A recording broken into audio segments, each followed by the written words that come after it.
in the Gambia, where the Gambia's army chief has reaffirmed his loyalty to President Yahya Jammeh. And that comes after the regional bloc ECOWAS threatened to use military force to oust him if he refuses to step down when his term ends on the 19th of January. Yahya Jammeh lost the election to opposition leader Adama Barrow. The head of the army's support will be crucial for the country's transition. If he decides to back Adama Barrow, it is unlikely President Jammeh will succeed in staying in office. Well, let's get more now from Badjie Badmus. He's standing by for us in Lagos. Badjie, just how worried is the West African regional bloc or the West African region itself about the latest developments coming out of the Gambia?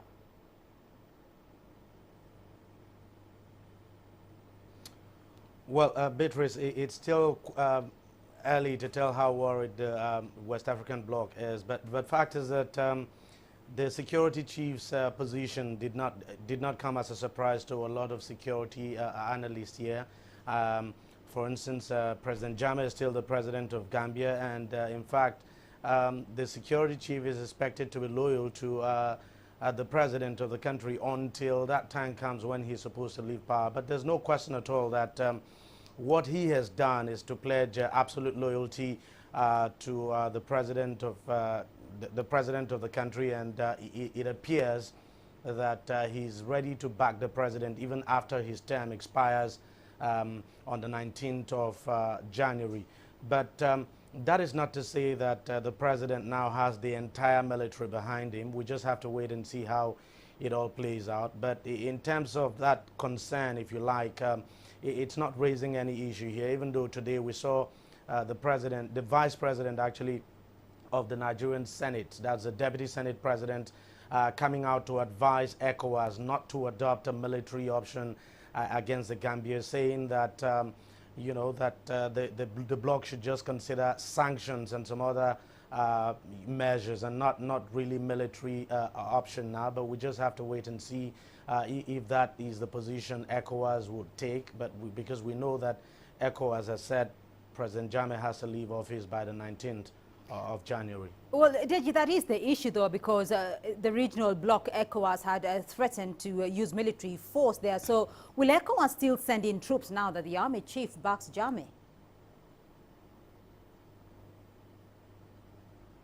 Well, just as I said, I mean, that the army chief has decided to back Jammeh does not mean the entire military of that country is behind Jammeh. I mean, it's just not possible.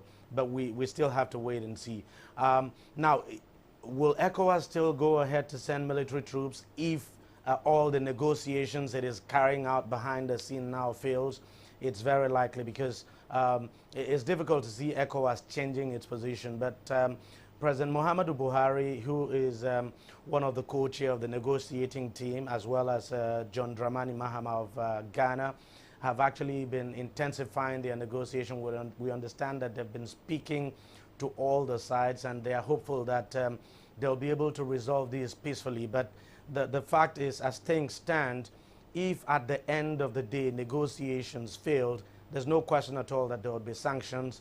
And but apart from the sanctions, no question at all that we might see ECOWAS sending military troops there now to try and change the position of things in the Gambia. But the general belief and the hope of everyone is that things would not degenerate to that level, and that, you know, the voice of reason would eventually prevail, and Jammeh would eventually hand over power to Barrow on the 19th of January.